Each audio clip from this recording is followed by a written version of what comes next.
Thank you, John, for that introduction. And thank you all for coming tonight on this very cold, wet winter night.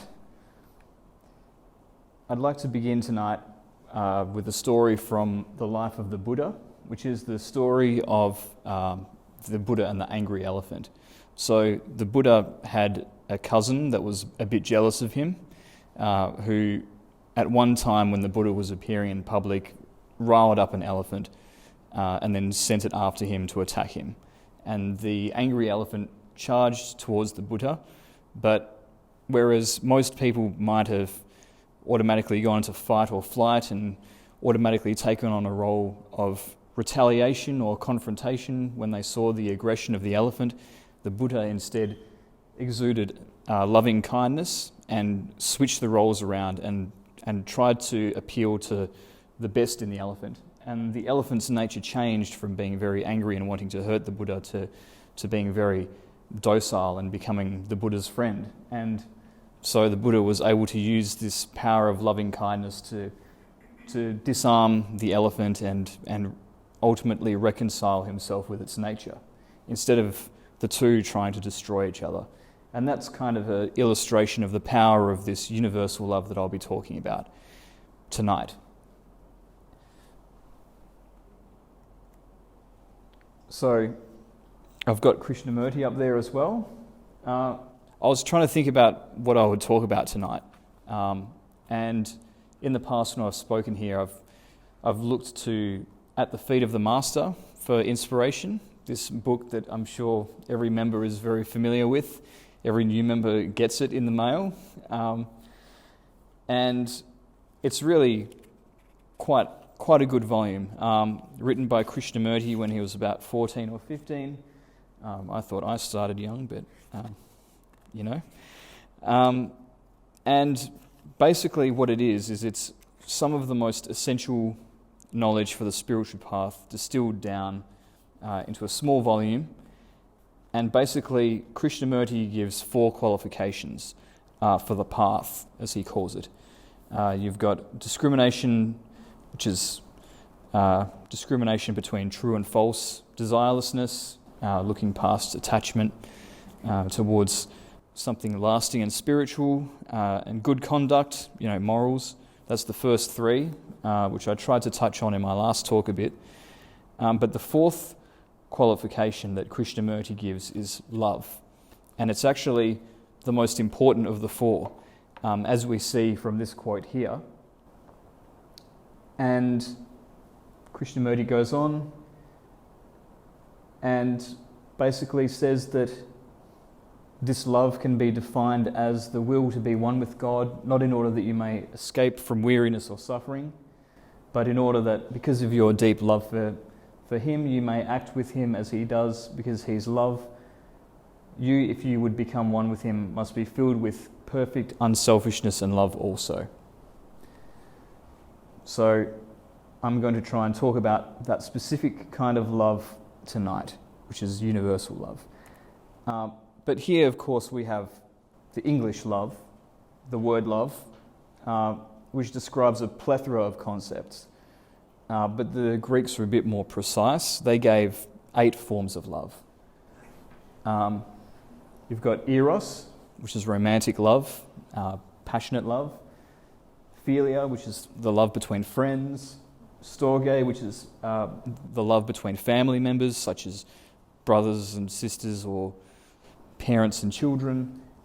Ludia, which is a playful love. Pragma, which is basically like a sense of duty. Maybe love of one's country would fit into this category. Or just commitment to a group of friends or perhaps a family. Philautia, self-love. Mania, which is obsessing over things and becoming very attached to them. And then the final one, agape, which is unconditional love, the highest form of love, according to the Greeks. And it's this final form of love, agape, that we're really talking about tonight, which Krishnamurti identifies as the most important aspect of all his 4 qualifications. So this specific type of universal love is spoken about in different traditions, different languages. Agape is the Greek, unconditional love. In the Latin versions of the Bible that got translated from the Greek, this word often gets translated to caritas, which means charity. People today think that charity means giving to the poor kind of a thing, like that narrow definition, whereas the true definition of charity actually means striving to do good to all people and always looking to do good first of all, rather than preferencing, doing harm to another person, always trying to do good to them first. A related concept is that of hesed from the Hebrew language, from the books of the prophets in particular, often paired with another word, rachum, which has a similar meaning as 2 of the 5 attributes of God. It means mercy and loving kindness. Metta from Buddhism is, I believe, a Pali word, which again means loving kindness, the same as hesed. And then related to metta is maitri, which is, I believe, a Sanskrit word, which means compassion, as in Maitreya, the compassionate one. So we've got here loving kindness, compassion, unconditional love. They're all kind of different concepts, but they're all sort of also related. So you could define compassion as a desire for beings to not suffer, for all beings to not suffer, and then loving kindness is wanting all beings to be happy. And you could see those as kind of like 2 sides of the same coin. And then, of course, that's the universal aspect to it. And then unconditional, what does that mean? If it just means that this love is applied to other beings irrespective of, who they vote for, or irrespective of whether we think they're worthy because of their habits in life. It's not prefaced by anything. I'll love you if you X, Y, and Z. It's just, I love you regardless. I love you first. And then, everything else kind of has to work around that. That's the kind of love that is being spoken of here.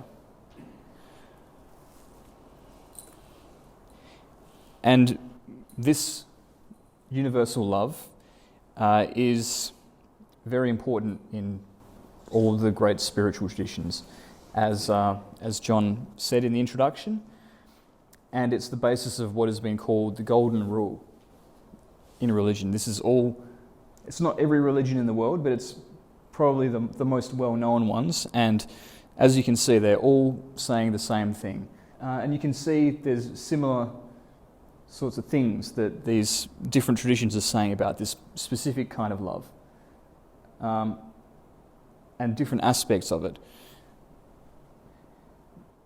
So in some ways it's worded in a kind of positive way, like do unto others as you would have done unto you, such as the way that it's framed in Christianity here. Do to others as you would have them do to you, for this is the law and the prophets. Okay, so remember that thing about the law.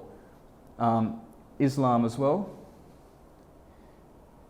Not one of you truly believes until you wish for others what you wish for yourself. So we have a positive, affirmative, do to others as you want done unto you. And then there's also a more negative way that this is phrased of do no harm because you wouldn't want other people to harm you. That's the way that it's framed in the Buddhist version here. And another thing that we can sort of pick up from here is relating this idea of love as being the basis of all morality and the basis of the law, which can mean like a higher divine law as well as human laws, like at a court. We think of those things as separate today, but there was a time where they were intrinsically linked, and I'll get to that as well. We see that in the Hindu scripture here. This is the sum of duty, or Dharma, which is again related to law, as well as personal conduct. Do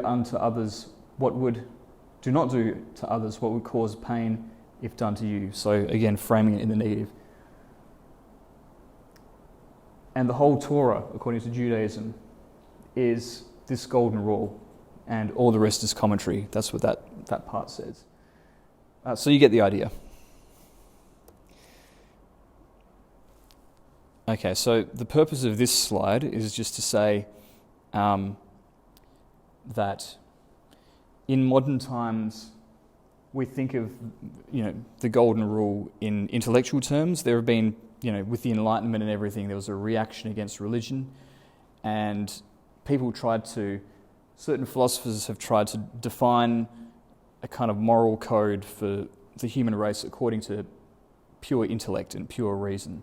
So we've got Sam Harris here on the left, in the middle, Jeremy Bentham, the founder of utilitarianism, both atheists, and then Immanuel Kant, who had his own sort of philosophy of religion and morality. But they all tried to create a theory of morality that was based purely on reason, but I would argue that actually doesn't work, because there's something missing there. So for example, Immanuel Kant spoke about the categorical imperative, this sort of philosophical idea of that you can identify certain kinds of actions which are always good for all people, and that's how you get morality. But of course, one type of action can be, another person might feel a sense of suffering from that same action, depending on the person.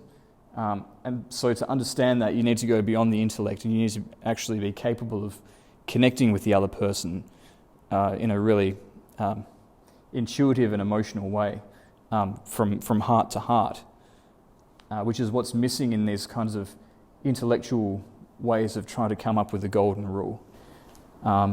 And one thing that the great spiritual traditions understood was that the source of this golden rule, of the law of Dharma, was actually from in the heart.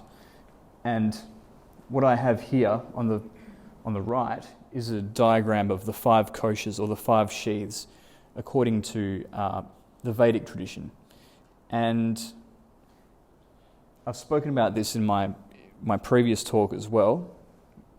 Basically, the Vedic view of the human being was like an onion. And then the further in you go, there's different layers, and you reach the deeper, more authentic part of the human being. So the physical body is our outermost sheath, and then within that there's sort of our vital energies.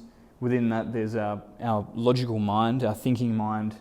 Within that there's discernment or discrimination, the ability to discern between right and wrong, to have values, which is where morality really starts, I would argue.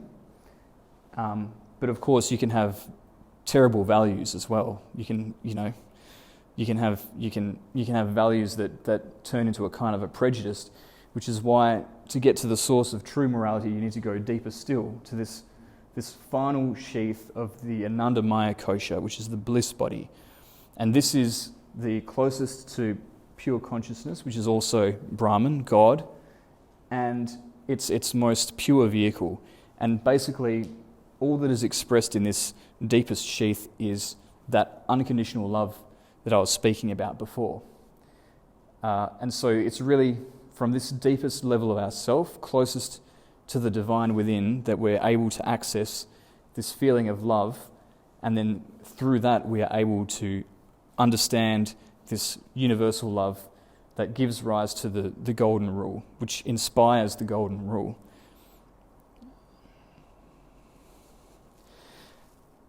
And just to go back, maybe, you can see how far out the mind is from the centre. It's quite a bit further out.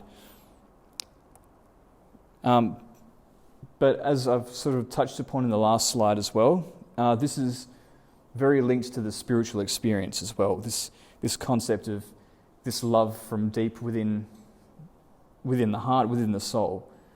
which was identified with the bliss body quite often. And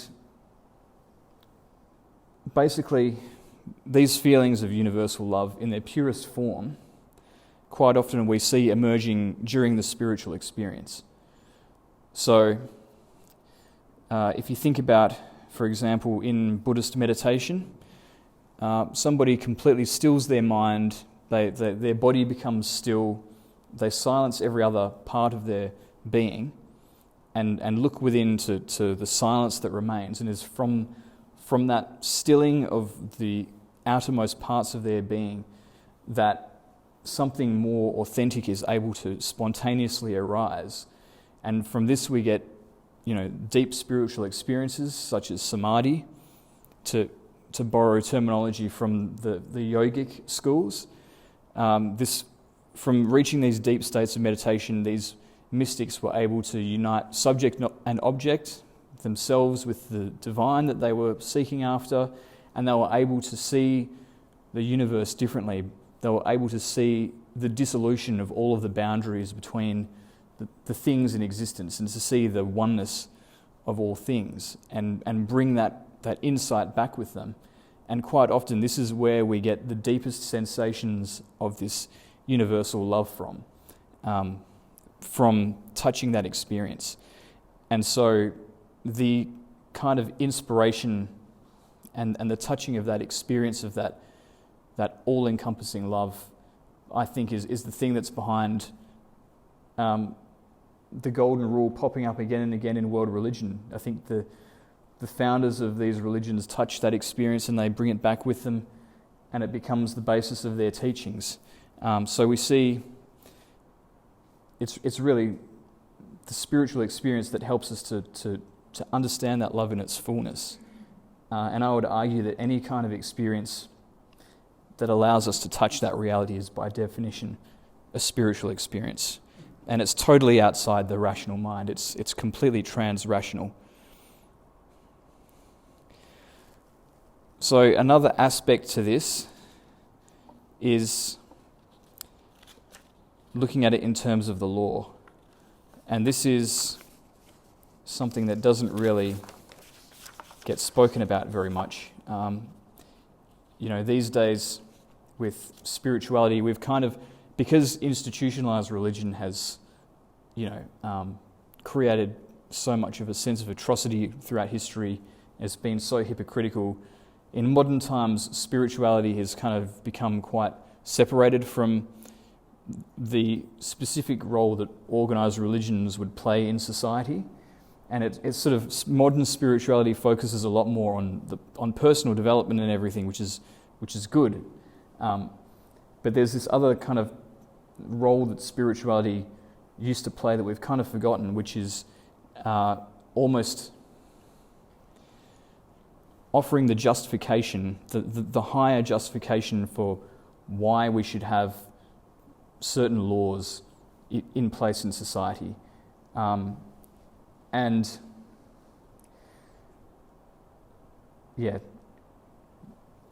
The correct understanding of this concept, again, has to be rooted in love, because, you've got, in America these days, you've got, like the theocrats who try and say, well, the Bible should be the basis of government, which is kind of a distortion of this idea. But what I think was really understood once upon a time by those who truly understood the meaning of this universal love as the basis of law was that you can't have a just society unless it's informed, all of the decision-making processes, all its laws are informed by this sense of love for other people, because otherwise it just becomes a system of oppression. And so I've got an example here of Martin Luther King, and he talks about St. Augustine. I've got a story about St. Augustine as well that I'd like to share. So I studied law as a postgrad a few years ago, and my favourite unit was legal ethics, which was basically learning about jurisprudence, which is the kind of the philosophy of why should we have laws at all? We have this society full of laws, but why should we even have law in the first place? What's the justification for it? And we learnt about in the past figures such as St. Augustine and Thomas Aquinas would talk about natural law, this idea that there is this kind of this law that comes from, well, they called it God because of the Christian language that they were using, but from this higher divine place, there's this kind of this greater law in the universe that determines that somehow determines that there should be justice between people and fairness between people. And then along came legal realism in more modern times and was basically just using a circular logic of the law is the law is a system of rules and nothing more, and no other concept should interfere with that. And so we're learning about these different philosophies, and because of the way the modern education system works, we were supposed to conclude that legal realism was the right answer to do well in our tests.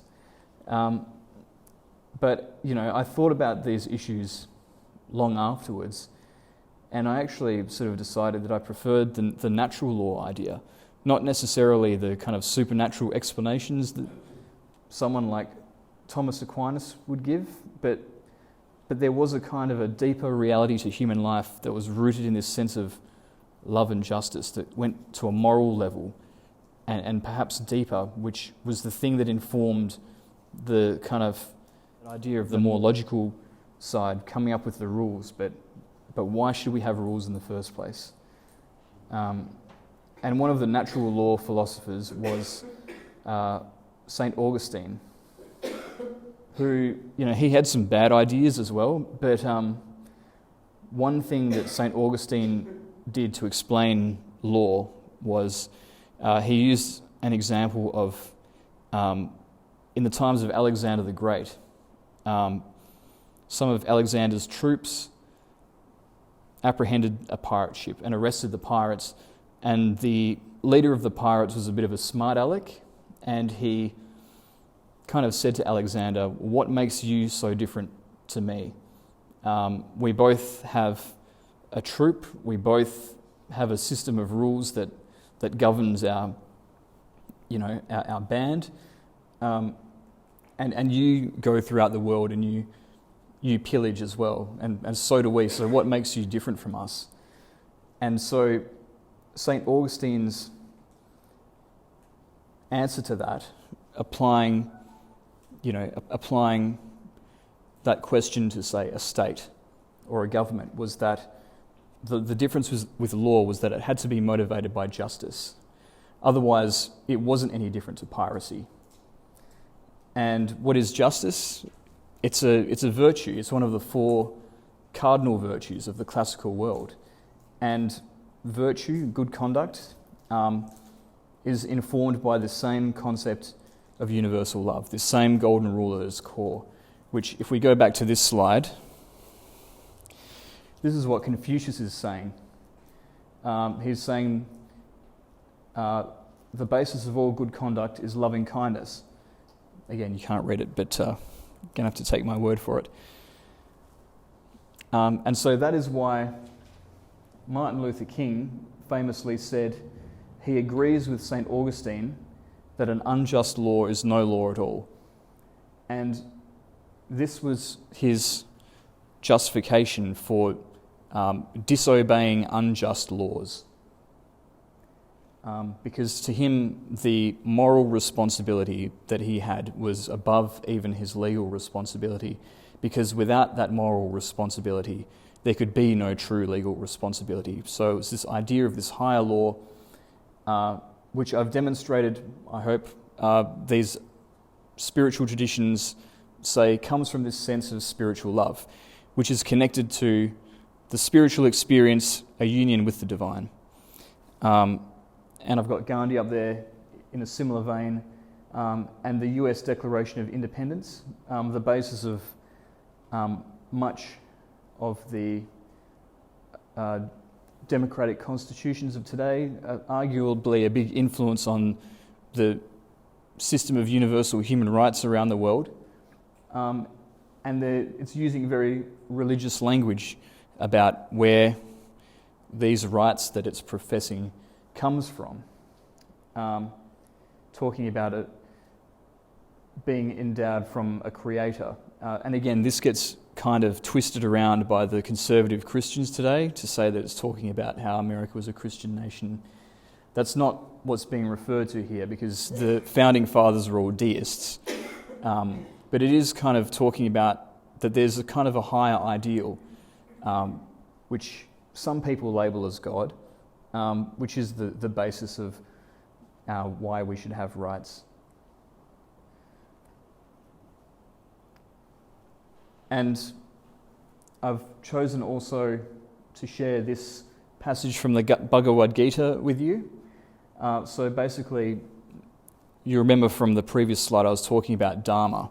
There's this concept in Vedic religion of Dharma, which translates to duty, but it can also have this meaning of like the higher laws that society should be governed by, which come from a higher source.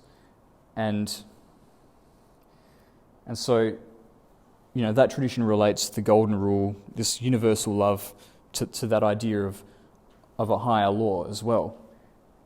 And in the Bhagavad Gita, chapter 4, verse 7, Krishna says, "Whenever there is a decline in righteousness, O descendant of Bharata," referring to Arjuna, who he's alongside with in the great battle, "and there's an increase in unrighteousness, at that time I manifest myself." So this idea of the return of the preserver God to re-establish the law at times when unrighteousness is in the ascendant. And so it's this idea that this higher law actually preserves the human race in some sense. No, this is the law of, this is Dharma. So this is almost the way to escape karma, because karma is just the endless cycle of cause and effect that we're at the mercy of. It's deterministic, and it puts us at the mercy of circumstance. But Dharma is kind of like, it's where we use our agency to determine how we want to respond to circumstances. And it's where we engage in a type of conduct that is good in itself and kind of escapes that cycle of karma, which is always, where we're motivated to do things to get something else, which inevitably falls apart. So it's a kind of action which is more self-determined and eternal, is what Dharma is. And it's also, it's related to the way the whole universe is governed. But that's a very deep concept in its own right. There's a lot to unpack there.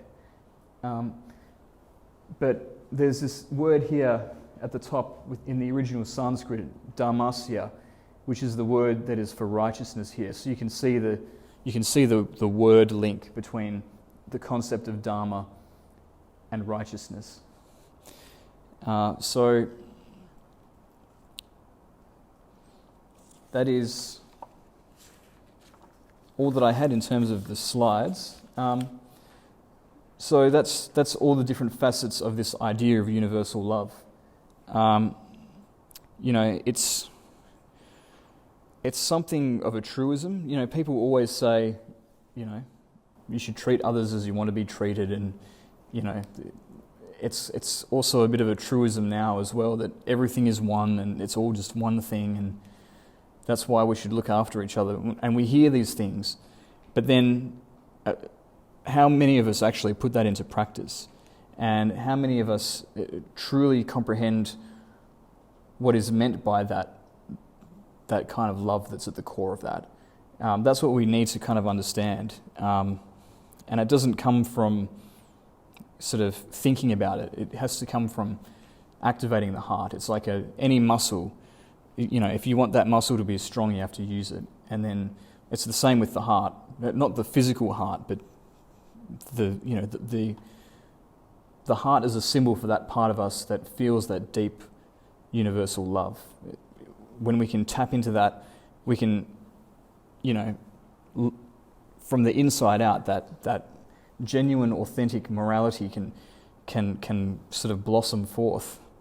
And so I've tried to highlight a little bit about how we can understand that love tonight, and the different ways, the different levels on which it manifests itself in terms of morality, in terms of our understanding of law in society, in our understanding of the spiritual experience, and how it all relates to spirituality.